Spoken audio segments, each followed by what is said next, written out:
Fires end zone. Touchdown. Touchdown. Intercepted. Touchdown. Teddy Bruschi. Willie McGinnis. They touchdown. We're Super Bowl champions. Welcome to New England Ford Patriots' fifth quarter. Brought to you by the New England Ford dealers, home of the best-selling cars and trucks in New England. Hi, everyone, and welcome to Patriots' fifth quarter on UPN 38. I'm Alice Cook, and I'm joined by a cast of characters: Ted Johnson, Scott Zolak, Michael Felger. Totally convincing win over a very good opponent.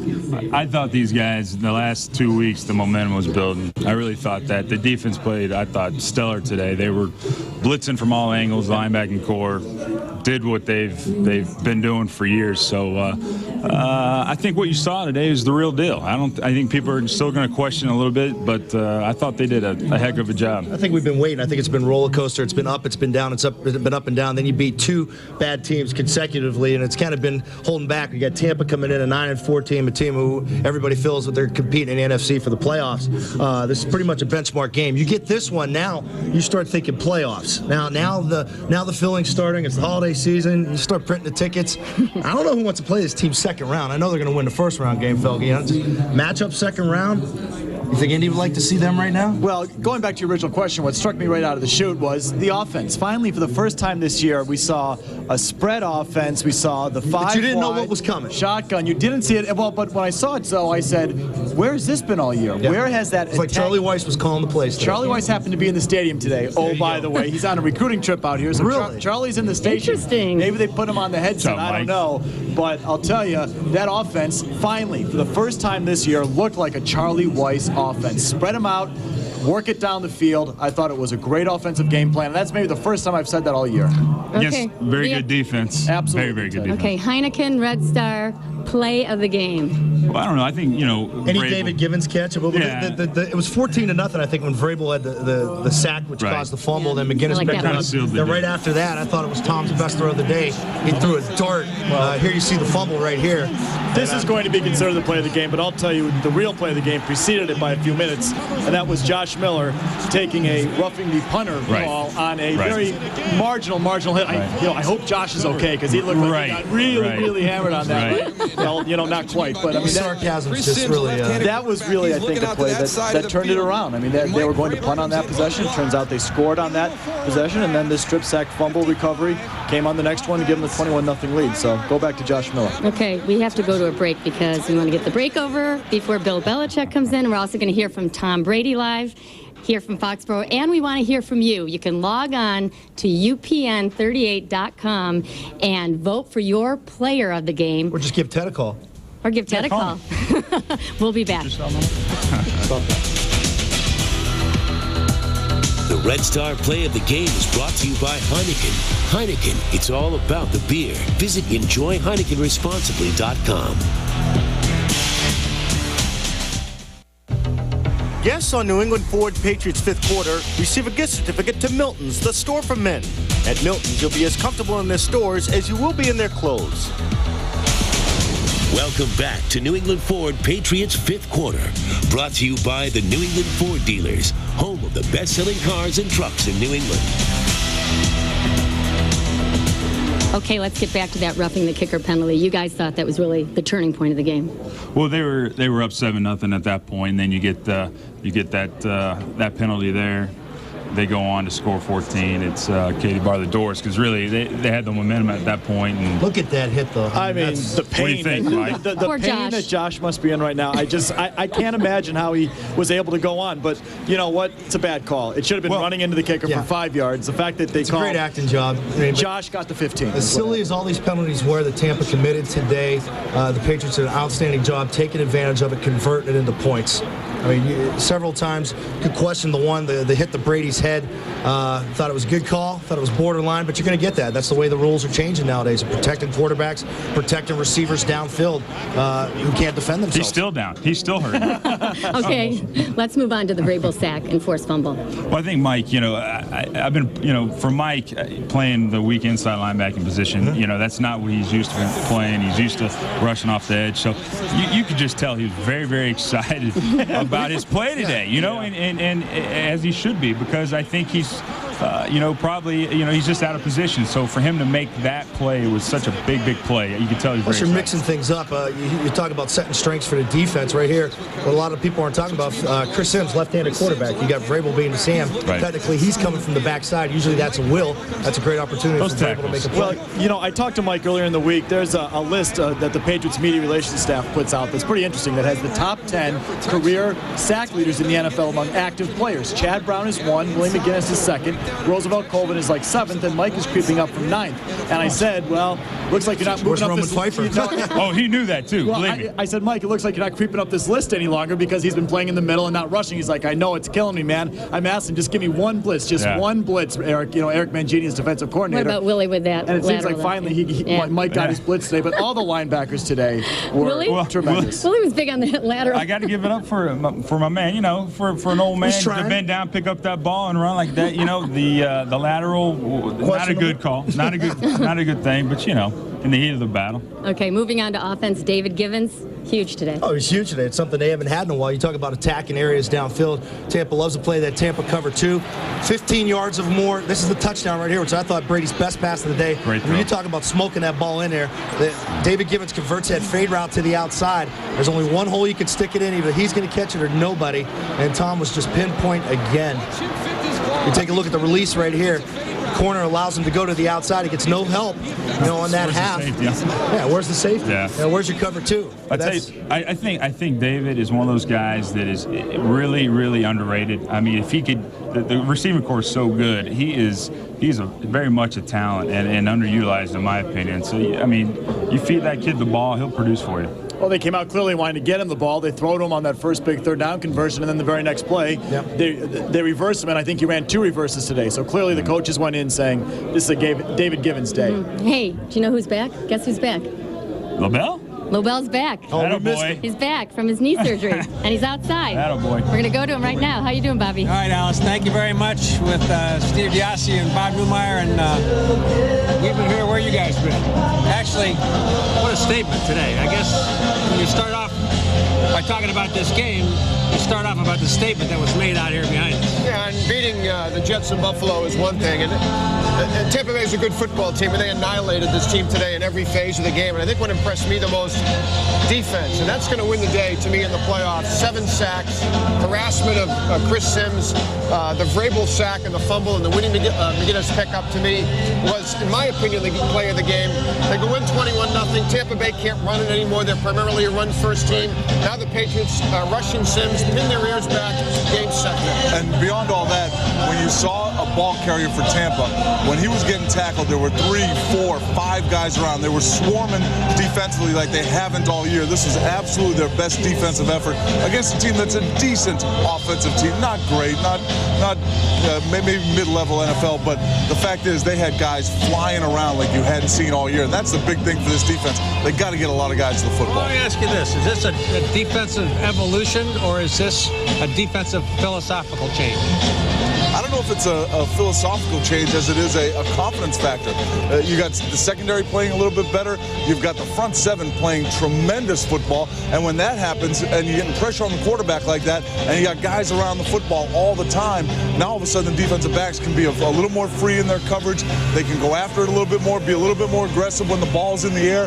I don't think it's a philosophy change as much as it is a boost of confidence that they had over the last few weeks, allowing them to play with a little reckless abandon. And Bob, the rushing defense has been really impressive. Since Larry Johnson really singed them in Kansas City, they shut down the jet running game. Willis McGahee had a handful of yards with the Buffalo Bills. This kid Cadillac Williams is a good back, and again, Tampa being a run-first team, they obliterated that early in the game. Now you get Chris Sims back, having to throw the ball, young quarterback going up against guys like McGinnis and Colvin and Vrabel. No chance. And you could tell that he was confused back there, not only by the coverages, but by the rush that they brought. 2 defensive linemen, 3 defensive linemen, 4 sometimes. He wasn't seeing things that he was comfortable with, and that's what caused some of those sacks. All right, we're going to take a quick break and come back and hear from head coach Bill Belichick. I guess if you're home in Indianapolis watching this game today or in Denver, you're saying, uh-oh. You're aware. You're aware. We got issues. In fact, we're going to go to Belichick right now. Well, it was Good win for our football team.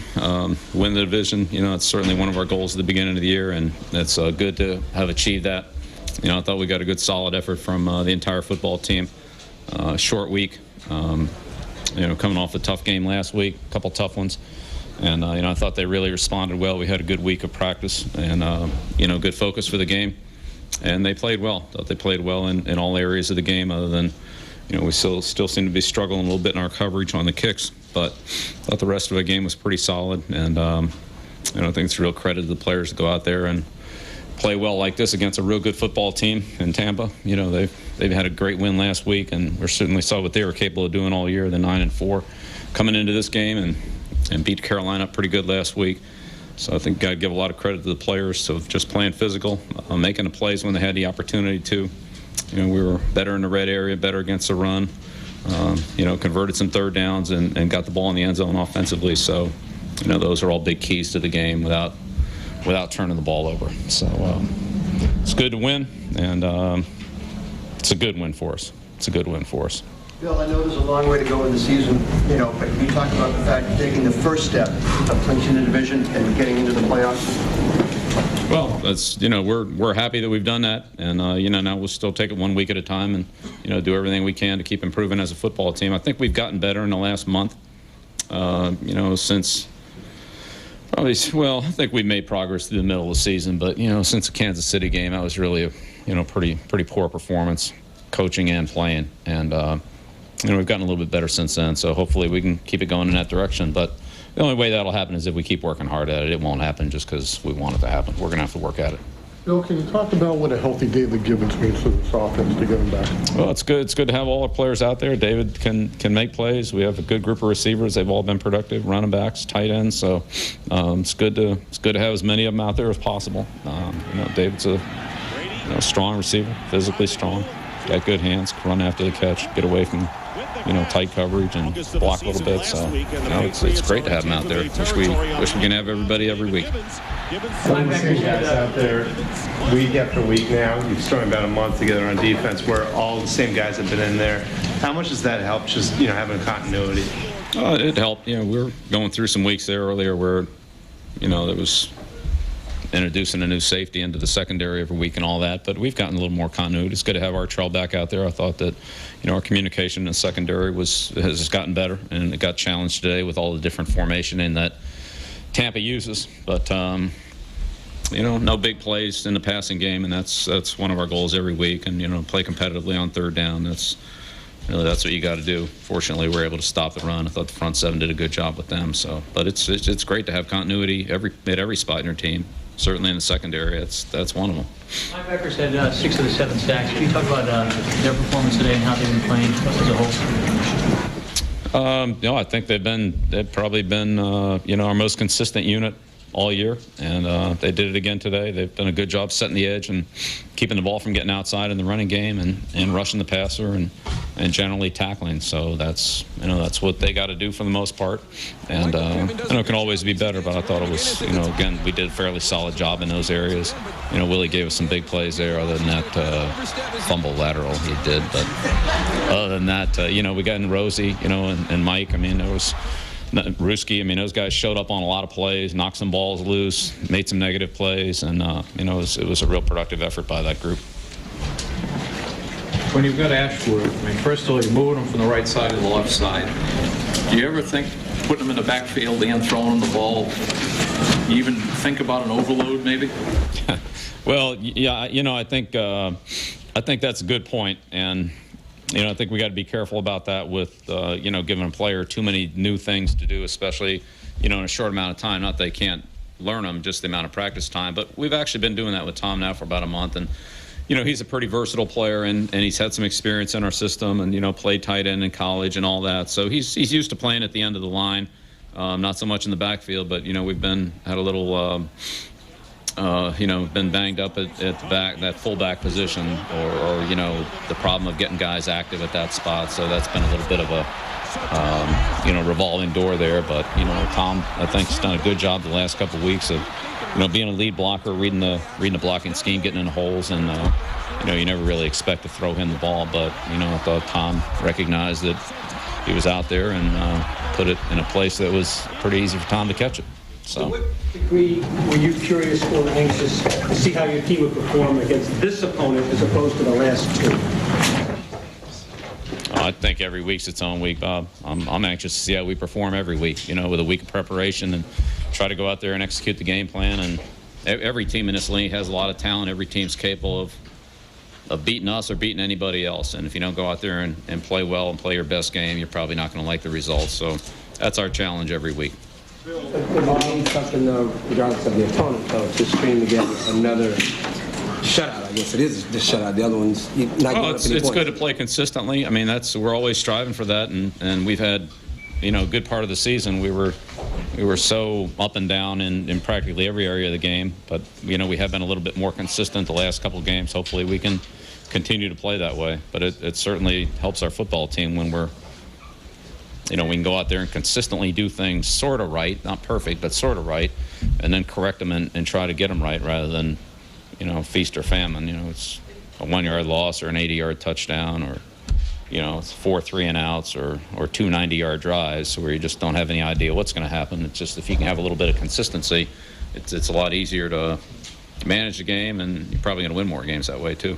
Bill, how do you think Tom played Brady? It didn't look like he was limited at all by that shape. No, well, I mean, again, like always, there's probably a couple throws he'd like to have back.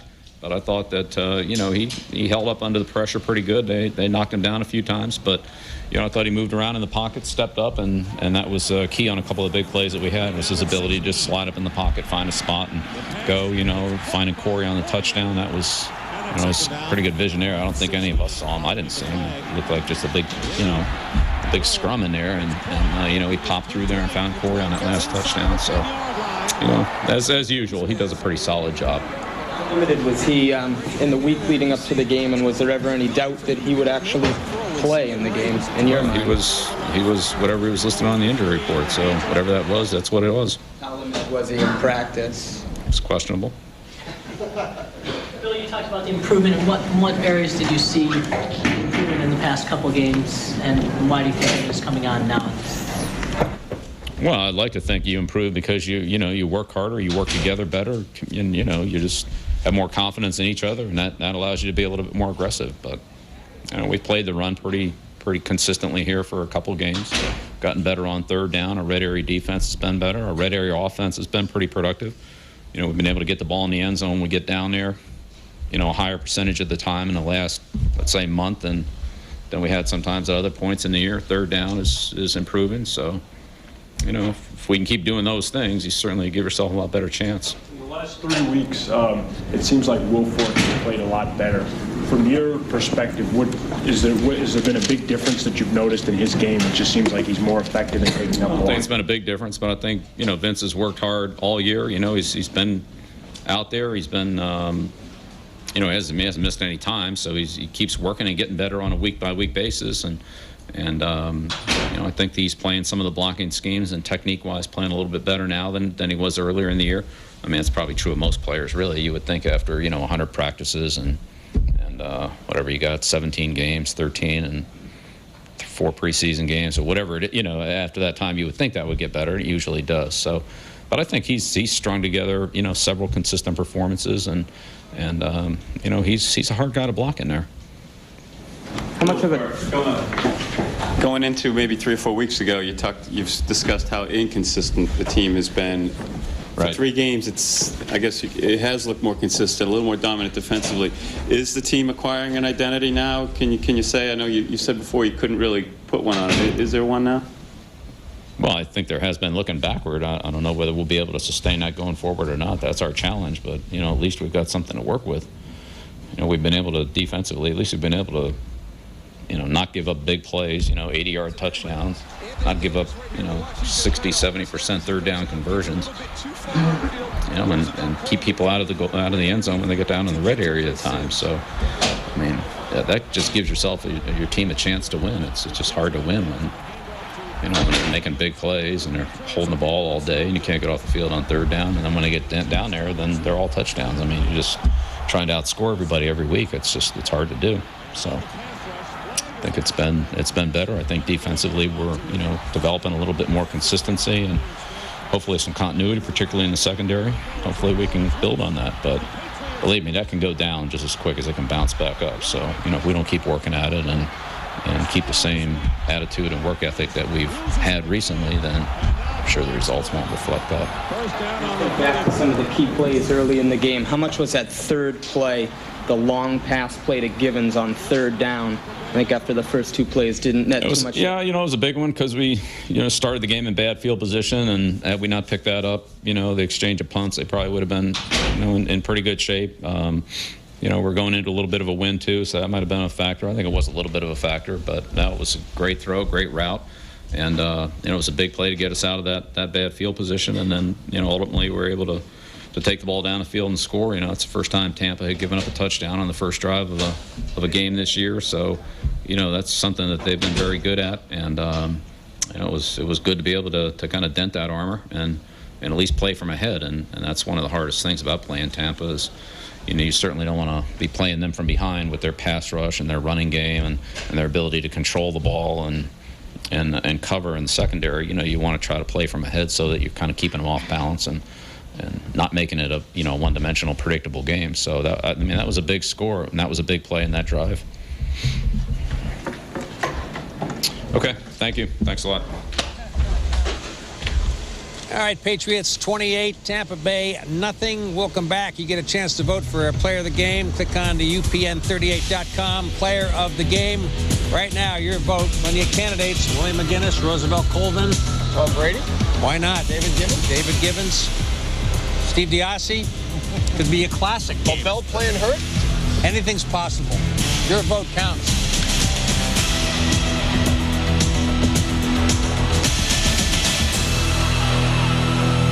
Coach Bill Belichick's post-game news conference is brought to you by Dunkin' Donuts. Dunkin' Donuts, come home again.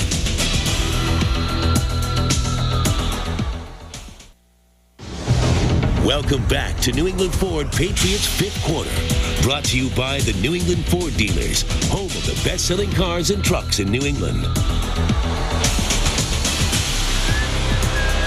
All right, welcome back to Gillette Stadium. The Patriots dismantling Tampa Bay here in the third from final game of the regular season. They have the Jets in New York on Monday night, the day after Christmas, and of course on New Year's Day, the Miami Dolphins are here. But basically, for all intents and purposes, Patriots have, of course, clinched the AFC East with their win today.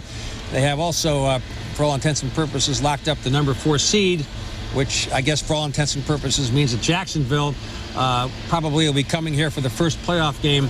So the question is, we're talking about 2 exhibition games and then the start of the regular season. I think that one of the interesting points to take out of today's game, I don't know if Diassi agrees with me, but I look at Tampa Bay, Bob, as being a similar type club as the Jacksonville Jaguars. Excellent defensive team. They want to run the ball first. David Garrard is the backup quarterback, not a bad player, but a young kid who doesn't have a lot of experience. But again, the same kind of style of ball that Tampa Bay brings to the table. So if I'm Jacksonville and I'm thinking down the road if the dominoes fall right, it will be Jacksonville in here. Man, I'm looking at that tape. If I'm Jack Del Rio and I'm saying, wow, I mean, they did a number on this Tampa Bay offense. Absolutely. But these last 2 games, you can't really look at these 2 games as practice games because right now they're on a roll. They're on as good a roll as they've been all season. They're playing the best that they have all year. You don't want to have a screw-up where you lose some of that momentum. You got to look at these 2 games as not so much exhibition games, but as tune-ups for the playoffs. Play the way you played today. Play with that enthusiasm. Play with that swarming defense. But don't sit there and think you can afford to lose a game because you've already clinched the number 4 spot. And you know, and I know, Steve, you're going to get the talk show callers that are going to say, rest Brady, rest your regulars, play Flutie. You've got nothing to gain. You're the champions of the AFC East. You're locked into the 4th seed. What is there to gain by that? I mean, that's going to be a theme you'll hear about and read about for the next 2 weeks. Well, let's put the graphic up and kind of take a look at the playoff scenario right here. The Colts and Patriots are already in. Patriots clinching that today. Still in the hunt, the Broncos and Bengals at 10-3. The Jaguars, Steelers, and Chargers. Jaguars can't play the Steelers or the Bengals because they're in their division, so they have to come here. Right. Now, there's still a very slim chance, and I mean slim, that the Patriots could get a first-round bye, but that could be eliminated tonight when Denver plays against Buffalo. Denver wins that game, that eliminates the Patriots, Bob, from any possibility of an outside, crazy scenario where the Bengals lose the rest of the season or Denver loses the rest of the season and you sneak in as the number 2 seed. So Denver wins tonight, that's out. So where do you work from there? Well, now you work probably towards the 4th seed because you got to make up 2 games on the Bengals, and they have a soft schedule down the stretch. So now who do you play? And it looks like Jacksonville. They've got Cupcake City down the stretch. That looks like it's going to be the matchup here in the first round. And I think the odd team out in this whole thing might be the Chargers. They've got the toughest schedule going down the stretch of the last 3 games. They got Indianapolis and some other good teams that I don't see them finding a way to win 2 out of 3. They're probably going to go 1 and 2 in the next 3 games. You want to really have some fun? I mean, you want to really outthink yourself here? You really want to be the guy? We do that all the time. You want to be the guy? It's not hard to do. You want to be the guy in the pool? It's not one of the challenges of the day. You want to be the guy in the pool table that's thinking 6, 7, 8 balls down the table? How about this scenario? The dominoes fall the way they are. Yep. New England plays Jacksonville in the first round. Patriots beat the Jags. Okay, so you say, well, automatic, right? 4 goes to 1. You got to go to Indianapolis in the second round. However, let's say that wild card team, the 6th seed, knocks off, let's say, Cincinnati, the 3rd seed. Now they have to go to Indianapolis. You go to someplace like Denver. So it's not set in stone. And again, we're getting way ahead of ourselves here, but that's what we do.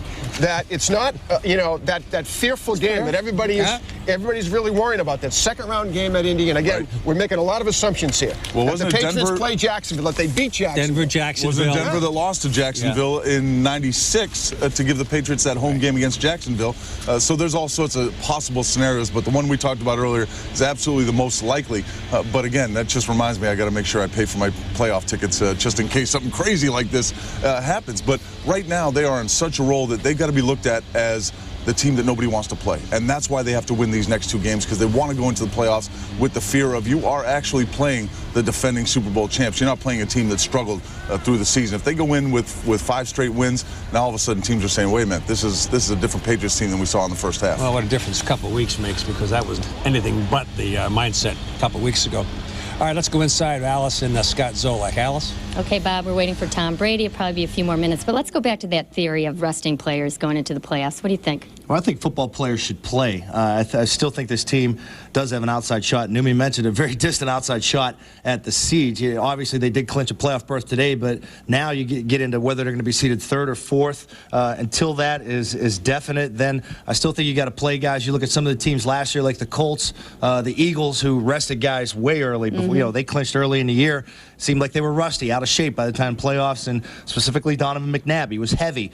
He looked slow and lethargic in the Super Bowl. I think that affected some people. But now you got to look at, too, they don't have that first-round bye. If they don't have that first-round bye, you need that week. You need that Miami week to rest your certain guys. Maybe Brady's leg. I don't even think he's going to dress some of the starters out. It's going to be almost played like that 4th or 3rd preseason game. Why even dress these guys out? Don't make them stand around, get a bad back, tight legs. Just put them in street clothes. And I think Bill Belichick will do that. And you're taking a look here, and you just saw the brace on Brady's upper left calf, and here he is right here on the sneak. Specific reasons like this. I'll say he takes a helmet right there on that leg, and I don't think he practiced that much this week. I think there was a little bit of a smoke screen. Obviously, he didn't come out for pregame warmups. He didn't come out until right before the game. So why take that risk against Miami if nothing means anything for that game? Now, I'm saying the Jets. He's going to play for the Jets game. Get this Jets game, then maybe you rest some guys, and then you get going for the playoffs. And like Steve Diassi said, who wants to play this team in the first round? Nobody. Nobody. They got too many core guys that have been there before. Back to the offense, creativity today. Like Charlie Weiss was calling plays. Maybe he did. You got reverses in there. You can see a guy like number 87. Who the heck's number 87? David Givens. I mean, Ashworth. That's a big guy. Tom Ashworth catching. He's lined up as fullback, taking Dan Klecko's job, Seymour's job. Seymour didn't hurt his knee earlier in the year. He probably catches the touchdown here. But it's amazing about just the types of roles that guys play. They don't even pay attention to Ashworth, and you see it right here. Yeah, wide open. He's agile for his size. The ball's kind of thrown on his back hip. He catches it. And acts like he's been there before, and he comes in for the PAT. He had to block the next play. So it's amazing the amount of guys that contribute. And Alice, you asked me as far as go-to guys, why didn't he go to Deion Branch today? I just think it's a product of the game. It's not that they took Deion Branch out of the game. Tom Brady has the ability to not get locked on one certain guy, kind of like Drew Bledsoe would hang on Ben Coates. He'd hang on Troy Brown. it doesn't affect Tom. Whoever's open's getting the ball, and I think that's what makes this offense so great. Okay, the running game, a number of options now. That's great going into the playoffs. Period. You see how healthy Corey Dillon is. He has that vision backside to get that backside cut. He did it on the touchdown run, and that's huge. You saw Patrick Pass aiding in kick returns.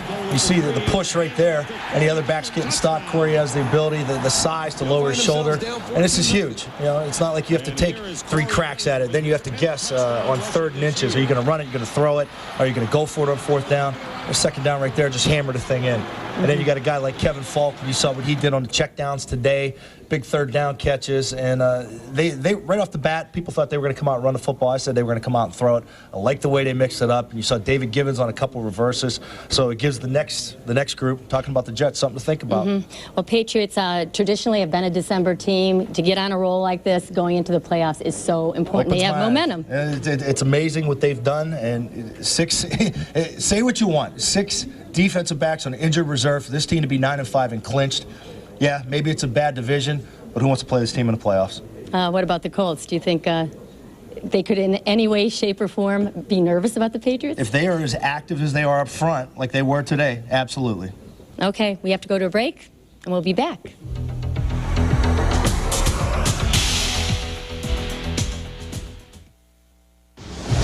Welcome back to New England Ford Patriots 5th Quarter. Brought to you by the New England Ford dealers, home of the best-selling cars and trucks in New England. All right, welcome back to Gillette Stadium with Steve Diassi and Bob Newmeyer. Bob Lobel, the Patriots clinching the AFC East 28-0 over Tampa Bay, and doing it demonstratively here today. Defensively, and I want to ask these guys about the defense because all of a sudden, in the last 3 or 4 weeks, you're getting back to that mindset of last year where you will not hesitate to turn the game over to your defense. There was no chance you'd even go there in the past. It's all about the confidence. It's all about a little bit of swagger defensively. You saw, not only did you see guys swarming to the ball, you saw guys delivering hits when they got to the ball, and hits that you weren't seeing earlier in the season. And you could very easily make a case for Roosevelt Colvin being defensive MVP of this team. The worst case scenario, I'd say Willie McGinnis and Roosevelt Colvin, co-defensive MVPs. Colvin, a guy who everybody thought was done after last year, thought he had nothing left to give, didn't learn how to come back from that hip surgery. Now all of a sudden he's a force to be reckoned with. He's a guy that you got to pay attention. And the run defense has gone overboard in the last 3 games. And granted, you've played a couple of easy teams, but Cadillac Williams is a good runner. They're putting pressure on the ball like we saw at the end of the 01 season when they went to the Super Bowl and they were swarming. They didn't have great numbers, but they were swarming. And the lingering question, though, will still loom. Can this team stop an effective passing game? You're not going to find out next week against the Jets. You're not going to learn anything in the finale against Miami. You probably won't even learn too much against Jacksonville. It's the games against the likes of Carson Palmer of Cincinnati and, of course, the great Peyton Manning of Indianapolis that you have to ask yourself, despite these terrific defensive efforts, it still was against Brooks Bollinger, J.P. Lossman, and a young Chris Sims. Absolutely. And that's going to be the one question going into the playoffs, and you won't even get to that until you get into the 2nd round, whether they can stop an effective passing game. Here's a method here to this, the madness. There's really, it seems to me, one component that's not on this year's defense that was here last year, and that would be number 26, Rodney Harrison. Rodney Harrison is one of the best safeties ever to play the game. But the one component. Of course you're going to miss him. But what you're having right now, or it looks like you're having, you've got some better play up front. You've got guys up front that are making plays. And we saw today, we saw a bunch of different lineups and a bunch of different ways that they were bringing pressure. Now, it looked a few times like it was blitzes because there were linebackers. But the thing was, they had 3 or 4 linebackers on the field and only 2 defensive linemen. So they were getting pressure with 4 guys up. They were getting pressure with 5 guys up. Very rarely did they bring 6 guys against Chris Sims. So that's a good sign that you're getting pressure with your up front people, and you don't have to rely on crazy blitz schemes just to get the pressure. And it's also, to me, it speaks well of the coaching staff. Yeah, look, they had, 20 sacks in 13 games. They had 4 in the first half today and 7 overall. Now, a couple of those were winning one-on-one battles. Yep. Tampa Bay has a run-block offensive line. They're notoriously weak in their offensive line. But Belichick and Mangini were able to position these sack guys, to out-scheme John Gruden in a way that Sims didn't know where these guys were coming from half the time. It was Colvin here. It was Vrabel from the backside. I think the Patriots, on the other hand, and Scarnecchia coaches these offensive linemen, that they can handle blitzes from a variety of angles. Tampa Bay showed me today they are incapable of handling blitzes from a lot of different angles. You're 100% correct, because it wasn't just Chris Sims that was confused. It was that offensive line. And you saw when you have linebackers like that, when you have 2 defensive linemen and 3 or 4 linebackers up, the linebackers can be a lot more active, get in position before the snap, get out of position, show the offensive line different looks. That's what makes it effective in that situation. It's, like you said, and they're winning one-on-one battles, which is huge. Okay, let's get to the question at heart. Is this defense the same defense? No. Quality-wise, where this defense was last year? No chance. Nope, you don't lose. Because of one guy? No, because of the secondary itself. I mean, I saw Sims throw on Samuel early, right. You know, and he had him open a couple times with Galloway, but because he was under so much pressure, he couldn't get him the football. So, again, I think the jury's out. But I know this offense is of championship caliber, and I know as long as that guy number 12 is walking on a football field, you've got a chance to win any football game. I personally think Tom Brady has carried this team this year. I think he's underappreciated with all the publicity he's received, with a myriad of running backs, with plug-in guys in the offensive line, with who's who as wide receiver. He's been the one constant, and to me, Tom Brady is the reason why this club is 9-5 and the champions of the AFC. And you can make a great case for Tom Brady being the MVP of the NFL in this situation. Unfortunately, I think a guy like Peyton Manning is going to win it because of the gaudy record that they have. But you're absolutely right. Tom Brady has taken this team on his shoulders and personally won 2 or 3 games for them at least. And when you talk about their defense, does Ellis Hobbs remind you a little bit of Randall Gay from last year, a guy that came from out of, basically obscurity to come in and contribute the way he did? But you're right, the big missing factor is the captain, the leader, the field general, Rodney Harrison. You don't have him in there, you're at a loss. All right, case in point, this Tampa Bay defense, Bob, one of the best in football.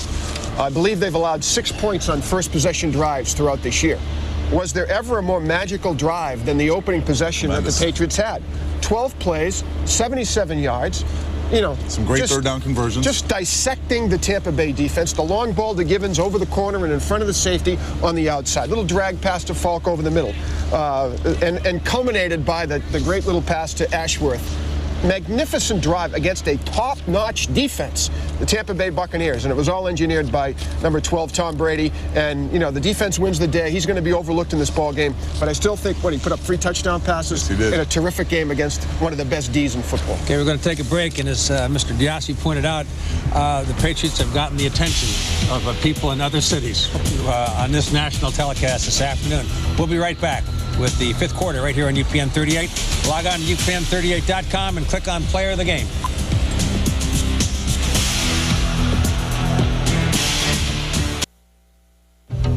No Dunkin' Donuts Dash for Daylight today.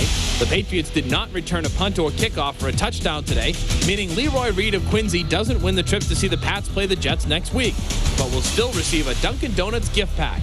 Log on to UPN38.com to find out how you can enter next week's Dunkin' Donuts Dash for Daylight. Welcome back to New England Ford Patriots 5th quarter. Brought to you by the New England Ford dealers, home of the best-selling cars and trucks in New England. All right, welcome back. Patriots win it 28-0 over Tampa Bay, and of course Rodney Harrison did wear 37, not 26, but that was only 11 off. I mean, it's in a name, it's in a number. Right. I mean, it wasn't that. Everybody knows who Rodney Harrison Wilson had a couple good hits today, so he could be easily confused. I said that Ted Johnson wore 56. That might be a little different, huh? I don't know who'd be madder, Ted Johnson or... Somebody out there will call you on it. You'll get an email. Don't bother. It goes. Forget. You've been around long enough to just brush it off. Don't email, no calls. Water over the dam. Right. All right, let's go into number 52, Ted Johnson, Alice Cook. Okay, I'd like to get your opinion on how they approach the final 2 games now that everything's sewed up for the playoffs. Well, I think Bill for sure is going to play everybody next week. I mean, there's no question about it. My guess is the last game he'll sit all the starters because it's like a bye week for his starters. You really have to going into the playoffs. It's a grueling way to go into the playoffs if you don't have that bye week. So they've been used to having that bye week, and it really serves you well if you can have it. So you won't see the guys playing much in that last game. But next week, absolutely. So that's going to be the mindset going in. Okay, David Givens, again, can't say enough about how he did today. And another weapon for Brady going into the playoffs. I think David Givens is so underutilized. I think he's such he's a great player. He plays with an intensity. He's so consistent. You know what you're getting week in and week out. He's a tough guy. You know, there's corners they can't cover. They can't cover him because he's so strong and physical. You know, he beats the corner here on a press coverage. The safety should have been over there to help him, but you know what? He just makes it look easy, and he plays with a passion and a sense of purpose, and it's great to see him out there making plays. We have to go to Teddy Bruschi. Probably his best game, definitely his best game. He seems to be hitting his full stride. He does. You know, he was having fun out there. All the linebackers were. You know, everybody was getting in on it. I think Rosie was probably teasing him a little bit about, you know, hey, no one's getting their sacks, but to see Mike make a sack and have a big play like that, because he's out of position really, and he's really taking one for the team playing inside linebacker there. He's so disruptive playing on the edge. His pass rushing skills, to me, are underrated. He's a great pass rusher. So the boys were having fun out there, and that's all defense is just confidence. And they're having a lot of confidence, and they're having fun. They're executing the plays, and they're feeling good about themselves, and that enthusiasm. I mean, it's a kid's game, and even though these are older guys, they need that. They need to feel that, and they're feeling that right now. And to see Bruschi come back the way he has, considering everything. Right, and Teddy was Teddy today. You know, he made plays all day. He was, you know, they blitzed him a lot. They had some very exotic, blitz packages for these guys, and why not? These linemen are big, strong, physical guys for the run game, and they knew they were going to get things done on them. And I mean, the guys were getting back there untouched, and it's this kind of stuff that just builds momentum and builds momentum and builds momentum. And so now Teddy, probably from this game forward, he's going to play with a different kind of confidence. You know, there's always a moment for a player, a play, possibly a game, possibly that they needed to feel good about it, have a good game, and that momentum takes them on the rest of the way. Okay. Well, I think we're going to go back out to Bob Lobel for a few minutes before we see Tom Brady at the podium, which should be any minute now. Bob? Okay, you guys, thank you very much. With Numi and Steve Diassi, we're going to run through some of the highlights. Kind of throw it up there. Let's see the video and see if we can pick out the highlights. How's that for the game today? And you got to love the opening drive, Bob, because that set the tone. 12 plays, 77 yards, 6:08 off the clock. No hurt shin could hold him back today. In the first quarter, he looked just as good as ever. David Givens, this was a big third down play. And the perfection of this pass was incredible because he had a defender in front of him, and he had to lay it off. It wasn't just a drilled pass. He laid it over the top of the one defender. Perfect throw. And here's an old Parcells play. Love to throw to the fullback off play action. Is Ashworth. Vrabel's in the game, so you know the Tampa Bay's yelling 50, 50, 50, so they sneak out 68 for the touchdown. 11th different Patriot to have a touchdown reception this season, and then first play of the second quarter, number 59, Roosevelt Colby. I just can't say enough about the way he's turned his whole time with the Patriots around, from a guy that was an afterthought at the beginning of the season to a guy that's been one of the most dominating players on the defense. Just a great effort. And then Tim Dwight, big play there. First play of the second quarter, the Bucs would have to punt. And that came after, of course, the running into the kicker that really hurt Tampa in that sequence, and that put Dillon in 14-0. But still, it was a ball game, I thought, until this play right here. The backside Vrabel blitz coughs up the ball. McGinnis picks it up, and I don't know what Willie was thinking of at the end here, Steve, but it was a turnover nonetheless. The old forward lateral on the ground. He could have been. He's a rookie. I mean, he hasn't been around. What's wrong with you guys? He could have been huffing and puffing at that point and just figured, let's find a way. But that's just a great all-around heads-up play. Saw Ty Law do it last week. These guys have been around forever, and there's the great This is a phenomenal play, and this was set up by Tom Brady, looking at the safety off, keeping him, watch the safety step to the inside, and another perfect pass. That was what a good quarterback does, is look the safety off and drill the ball in. And a 21-0 at the half. Tampa Bay, a running team, has to rely on Sims. Patriot defense knows they've got to throw, so now that's advantage defensive line and linebackers, and McGinnis and company and Colvin and Vrabel and Bruschi just annihilated this offense. David Gibbons, you can never underestimate what he brings to this team. Just a one move on the hitch and takes a quick hit, gets up, goes back to the huddle, first and goal on the 1. Phillips hit a number last week against. Well, candidate for player of the game for sure, along with Roosevelt Colvin and William McGinnis, as well as Tom Brady. And look at this little dump off. Well, there's the patience of Brady and the ability to move his feet. Critical for any successful quarterback. And then the soccer-style kick by Corey Dillon to tack on a touchdown and make the final 28-0. And, you know, poor Sims just had a tough day. If he wasn't getting sacked, he was getting harassed. If he wasn't getting harassed, he was getting hit. I mean, he's going to be one sore kid tomorrow, and that's part of the, as you know, Steve, the indoctrination process for young QBs in this league. It sure is, and it's great to see, like Teddy Johnson was saying, the variety of linebackers that are getting involved in this defense with the pass rush. They got some very good pass rushing linebackers. You talk about confidence. Now, of course, the offense has basically been intact pretty much most of the season, although they did get Givens back and Dillon back. It's December football, and this is where they excel, December football.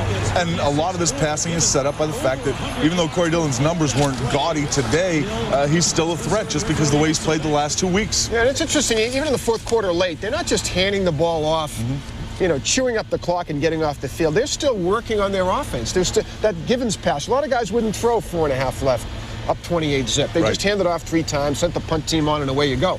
But they're constantly working, fine-tuning their craft, and working their game. And, you know, it showed today, and perhaps, the best, most conclusive, decisive victory against a quality opponent. And Tampa Bay's not a great team, not going to win the Super Bowl, but they're a quality opponent. Well, they're an excellent defense, number 2 ranked in the league, I believe. So offensively, we really didn't have a lot of questions offensively about this team, but the severity of the beating that the defense put on Tampa Bay just makes you feel good going into the last few weeks of the season. Hey, I want to ask you about this when we come back, and we'll go inside and explore with Alice Cook and Michael Felger and Ted Johnson. Steve DiBiase has been hanging his hat on, and a very solid pin it is, that he talks about the evolution of the confidence of this defense. And exactly, is there a place where you can pinpoint where this defense might have turned it around and a confidence area? Let's go inside with Alice Cook and Ted Johnson and Mike Felger. Okay, well, we'll get to Mike. He was just in the locker room. But did you hear that question, where the defense, at what point this season did the defense turn it around? Without a doubt, no. It was the Jets game. They knew they had a quarterback they could exploit, and they had not been able to run their defenses effectively. They've been getting burned all year, so they had to play plain vanilla, and they knew they could get it done. They just threw it at them and killed the Jets. Did it the next week against Buffalo, and just that momentum and that confidence, because they want to attack a quarterback if they can, and they knew Sims probably couldn't handle it either. And these tackles, they couldn't block anybody off the edge. And it's all it is confidence. Defense is all about confidence. You don't have to have the best players. You just have to have the best players that play together. And that's what these guys do. Well, the Jets game was the first game where defensively they really were aggressive in calling those blitzes, and I think that jarred them loose. I mean, I think finally we saw it in that game, and I think it's carried through. The thing that I got from being in the locker rooms, talking to some Tampa people, is that they said they watched a lot of film against the Patriots playing Indianapolis in the past. Now, Indianapolis and Tampa play a very similar defense. That Tampa, too. Tony Dungy comes from Tampa, obviously. It's the same carryover. So the way the Patriots attacked the Buccaneers tonight, I would love to see them attack the Colts the same way. They didn't do it. That Monday night game, if you go back to let it go, Mike. No, if you go back to that Monday night game, Ted, they did not look like they look today with the spread formations. And let's look at some of those highlights. Yeah, Here, I mean, they used so many wide options. Yeah, I mean, the passing game was obvious. It was an attack mentality. And talking to David Gibbons, he said that was us today. We said we've got to get on top of them. We've got to start fast. And they did. And that was a huge third down. Well, how they do that, you see a lot of deep balls thrown on the numbers. And what that does to is it makes that safety in the Tampa 2 make a choice, inside or outside. Good point. And that's how they did it pretty much all day. They took them out of that cover 2 by forcing that safety to make one play or another. And again, just the overall mentality of attacking on offense, coming out 5 wide, coming out spread. They've got to do that against the Colts if they play them again. They didn't do it for whatever reason on Monday night last month, and I don't know why. Well, I can tell you why, but we'll say that for another day. But, you tell me now, man. Well, really, I think Peyton's so smart. I mean, he's so smart, and you got an inexperienced secondary. You blitz Peyton, he can kill you because now you got a soft corner out there, and they'll just tear you apart with slant routes and fade routes, and they didn't have the personnel to handle it, quite honestly. So that, in my opinion, I know you night when we sat together and you wanted him to blitz more. But that's defensively. Offensively, I still thought they should have been more aggressive in that Indy game. Make it a shootout. Listen, they're not going to, I don't care what defense they play. Peyton Manning's going to make his plays. I think offensively, the Patriots have to carry this sort of attack mode now forward like they've carried the defensive attack Which mode. They've been doing. This is how they've been making hay for the last 5 years. So why change it, right? That's right. So, I mean, you might have a point, buddy. Yeah. Ted, I know you wanted to talk about they're back in the underdog role. Right. I tell you, I love that. I told the writers here, just keep, second guessing them, and you're not sure, they're not sure because Bill loves that, and this team thrives being the underdog. So the more people doubt them, the better it is for their psyche and how they go into the playoffs. Here's the thing. This year, they really are underdogs. Right. The last couple of years, you guys just made it up. Out of thin air. Fake it till you make it, buddy. Yeah, right? I mean, out of thin air, you became underdogs. We'd find stuff, right? Exactly. Right. Now you don't have to search very hard. Right. You legitimately are underdogs. Right. So that's and that'll serve them well, and Bill loves that. Okay, we're going to another break, and hopefully when we come back, it'll be Tom Brady's turn.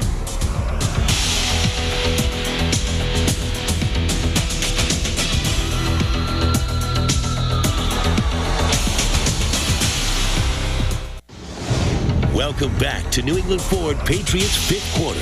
Brought to you by the New England Ford dealers, home of the best-selling cars and trucks in New England. Okay, 2 games left in the regular season. The Patriots are wrapping up the AFC East and will be the 4th seed, and we'll see what happens. Presumably Jacksonville will be the team in here in about 3 weeks. They have the Jets in New York on Monday night, and then Miami back here on New Year's Day. But let's go back here at Tampa Bay. As you mentioned, this is really a quality team, not a world beater by any stretch of the imagination, but a quality team that the Patriots manhandled out here today. They're a team that, you get behind them and you've got troubles because then they run the football. You get ahead of them and force them to throw, and you can exploit the weaknesses of their offensive line. The Patriots did that to a T today. Again, I think one of the key plays was that roughing the kicker penalty on Tampa. At the time, it was a 7-0 game, and the Patriots had 3rd and forever. And I want to defend this player, if I can, number 56, Ryan Neese of Tampa Bay. And you say, oh, it's a stupid play. Once he's on the punt block and he's airborne, how does he slow himself up? Once he leaves his feet, Bob, it's like he's not out to blast Josh Miller. He's trying to block the punt. How can he stop himself? He's in midair.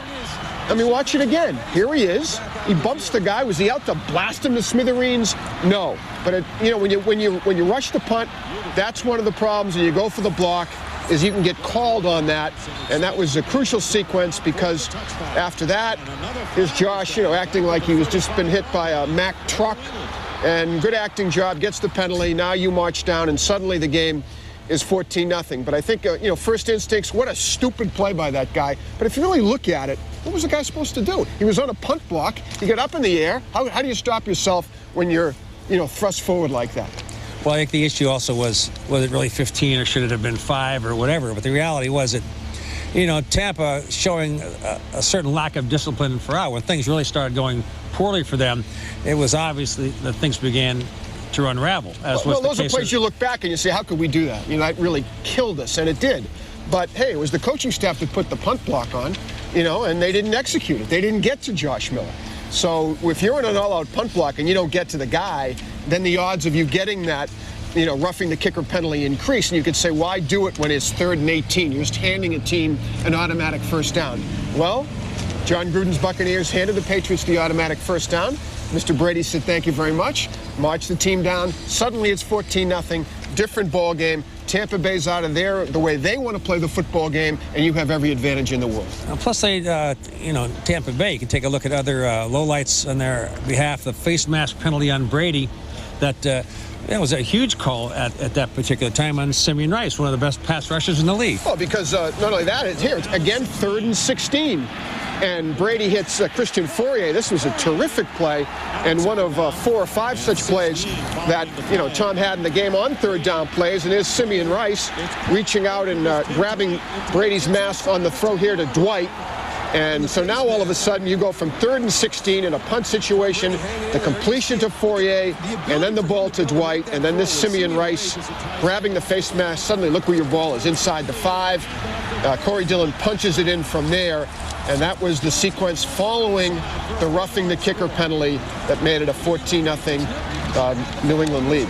Okay, we're still awaiting the appearance of quarterback Tom Brady. He may indeed be a player of the game.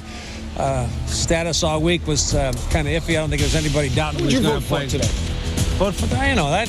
The defense. Tough call. When you pitch a shutout, I have to go with Coleman.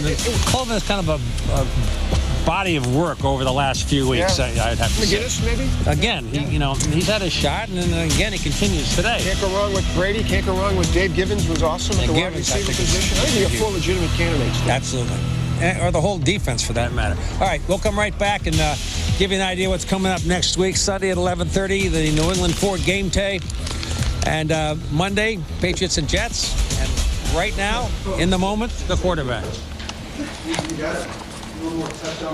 I know. It was right in the sun, too, so he said, God, I couldn't even really see the ball. I said, glad you caught it.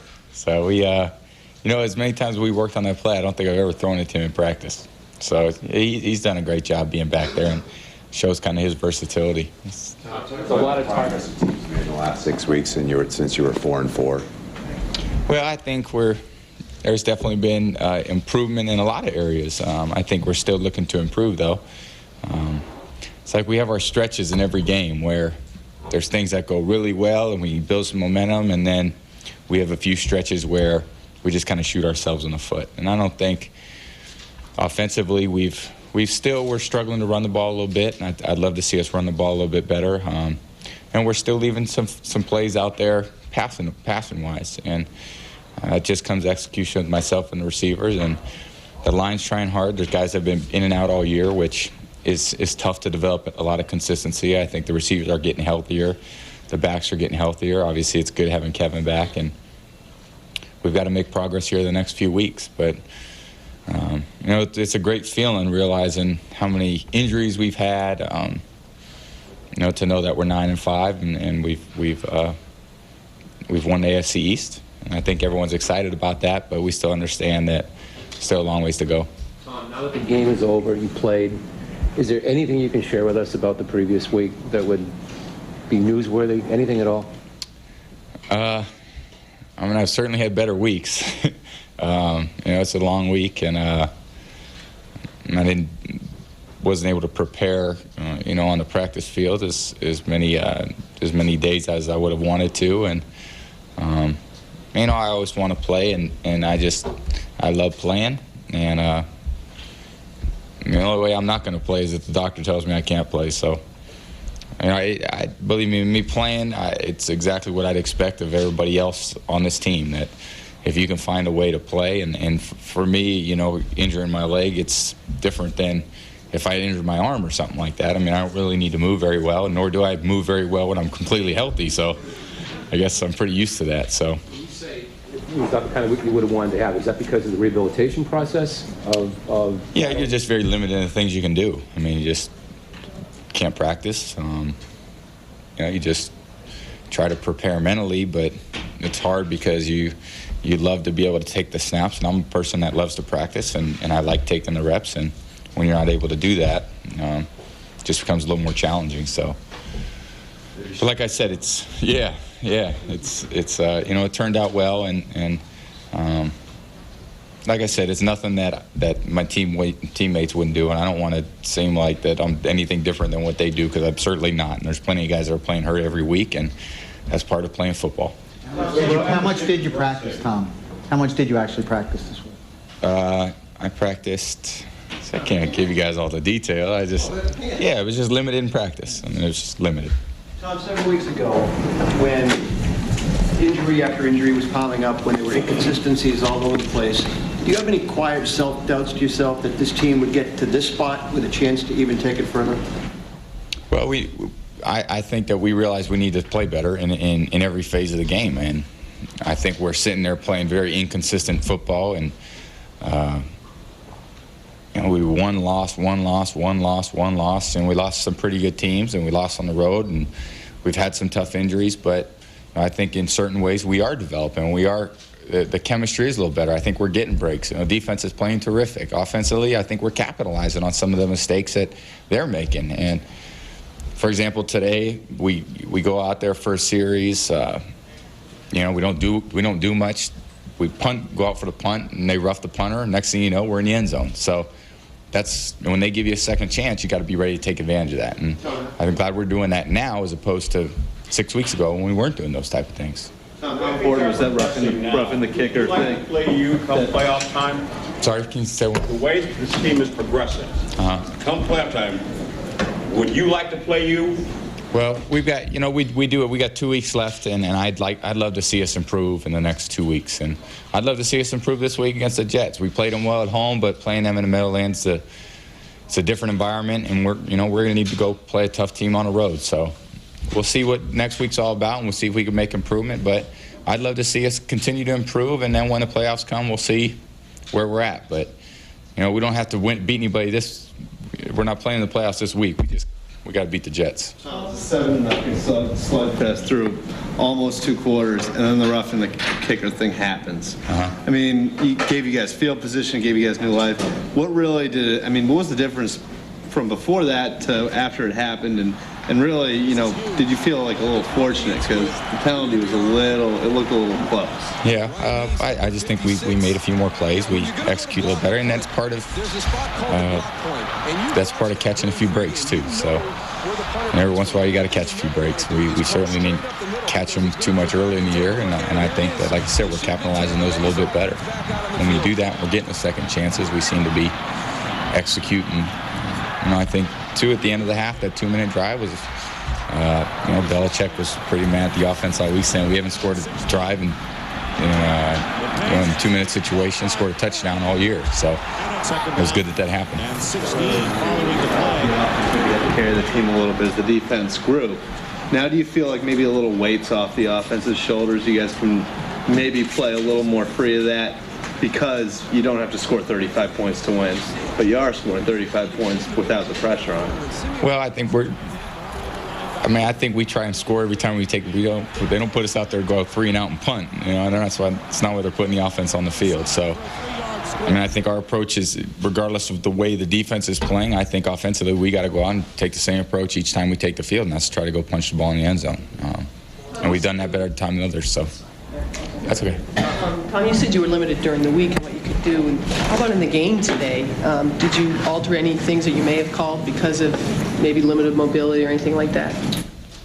Not much. I think my rushing stats were down a little bit today. I was a little disappointed on that, but they were giving it to me, so we got to take it. I'd feel bad if I didn't. I'd probably going to watch the film tomorrow and be pretty angry. So it was a good week. It was a long week, but I'm glad it turned out well at the end. Tommy, talk about. You mentioned that when Watson went out, you were sort of forced to go to 3 wide receiver sets because you only had really 1 tight end. Mm-hmm. Today it looked like Graham was limited and you really only had 1 tight end for most of the game. Did that force you again into the 3 wides, and how did that possibly open things up for Givens? Well, we're definitely in more 3 wide sets this week, just like last week, for that exact reason. And so we've been pretty good in that over the last few years, and that's kind of a staple of our offense, is getting 1 tight end, 3 receivers on the field who really become our playmakers, with Dion and David Givens, who probably played one of the best games ever played as a Patriot. So he really made some big plays.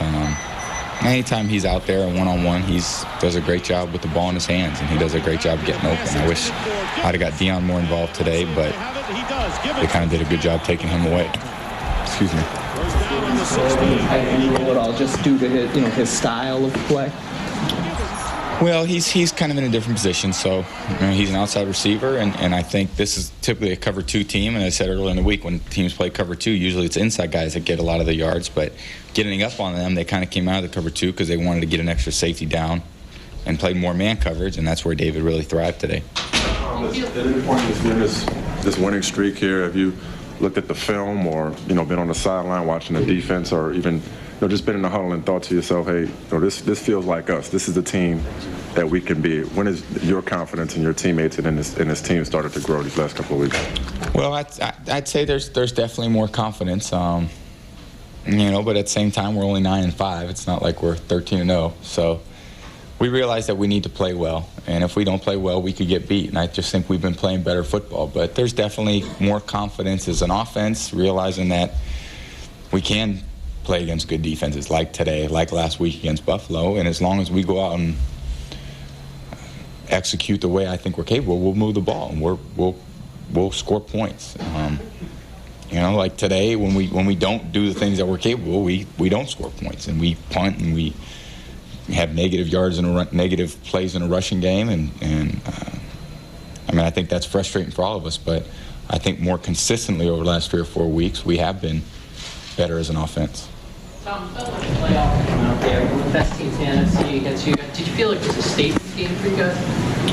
Well, I think it was important for us. We had a lot on the line today. We were playing for the AFC East championship, and we accomplished that, and I think that was a goal going into the week. We really thought last week we had a great chance, and we beat Buffalo, and Miami played a great game against San Diego and beat them. So it went to this week, and I think we performed well. I thought defense played great, special teams held up there under the bargain, and I think offensively we made kind of opportunistic today. So that's the way it's got to be. That's the way it's got to be down the stretch, and then, like I said, in a few weeks when the playoffs start, hopefully we're playing even better than we are now.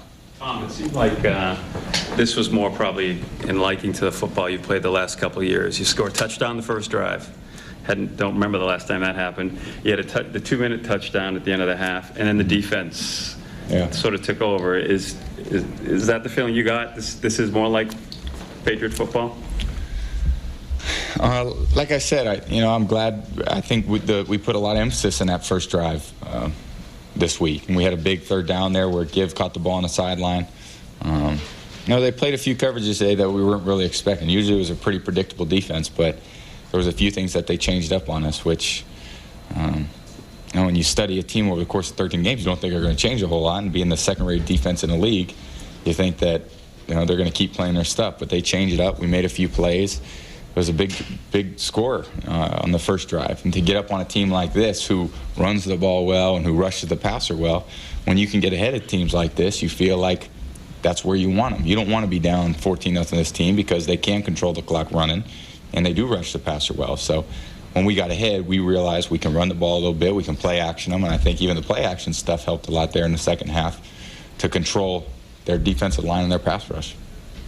2 final questions. Which kind of touchdown pass would you prefer to throw? The simple 32-yard one that you had to Givens, or the triple pump 2-yarder to Corey Dillon, which was a lot of improvisation? Yeah, I think the one to Corey, I don't remember the last time he's caught a ball in that type of play. We've called that play or that type of protection. If we called that play 1,000 times, I don't know if he'd ever get the ball. So, I started to run there, and I think Derek Brooks was taking Corey, and then I saw him come up on me, and me not wanting to get hit, just kind of dumped it to Corey, and he made a nice catch. So terrific contact.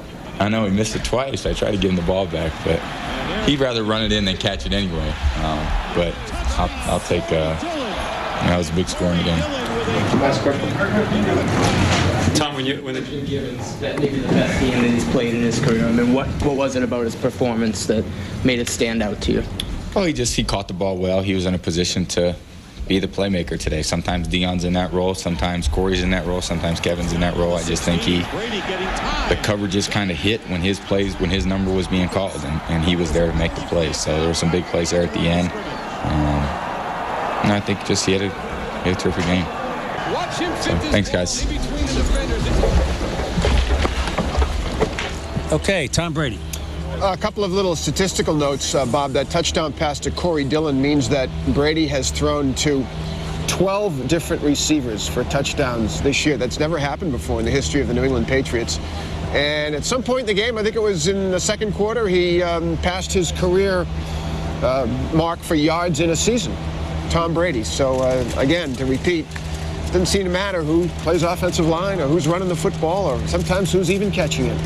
This guy is just on a level that I don't even know if people really truly appreciate how great this player is. And he's not going to win the MVP of the league this year. I know that, but I truly believe in my heart of hearts that he has carried this team this year. And without Tom Brady, I mean, who knows what their record would be.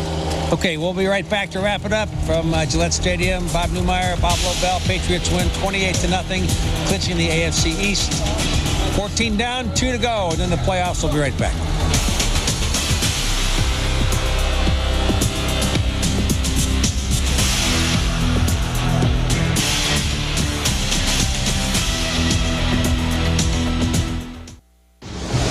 Welcome back to New England Ford Patriots Fifth Quarter. Brought to you by the New England Ford dealers, home of the best-selling cars and trucks in New England. Okay, wrapping this up, the player of the game, as you voted, David Givens with 31%. David Givens had a great game, but and I'm going to sound like I'm really beating this Brady point into submission here, but they're on a great winning streak here, and we do it the player of the game at the end of every game, and I think maybe Tom's been player of the game once in the last 5 or 6 wins. So I do think people take this guy for granted, Bob. I really do. And if who wins the player of the game, in a computer tally at the end of a game is kind of a little window into that. Maybe it is, maybe it isn't. I don't know. But to me, he is the team. And Dave had a great game today. No question about it. It's a great time of year if you're a football fan. I mean, Tom mentioned the Patriots were motivated to win the AFC East, but keep in mind that today's opponent, the Tampa Bay Buccaneers, were even more motivated. I mean, they're in a death struggle with Atlanta and Carolina in their division to make the playoffs even. And the way this team dismantled the Tampa Bay Buccaneers, to me, this is a great day to be a Patriots fan. Okay, tomorrow's game on CBS 4, you got the Colts and the Chargers. Doesn't get any better than that. I mean, Indianapolis, can they do it? Can they make the run? And San Diego's an enormously talented offensive team. That's going to be as entertaining a game as you can watch this year, tomorrow, here on Channel 4. And just follow the whole, tonight Denver playing, and tomorrow Pittsburgh, and the wild card, and how it all shakes out, and what are the seeds. Fascinating time of year to be a football fan. Okay, for Bob Newmeyer, Bob Lobel, and the rest of our crew down here, Alice Cook and Ted Johnson inside, as well as Zoe and Steve Diassi. Have a great night, everybody. Patriots win it 28-0. Convincingly clinch the AFC East and UPN 38. Have a great night, everybody.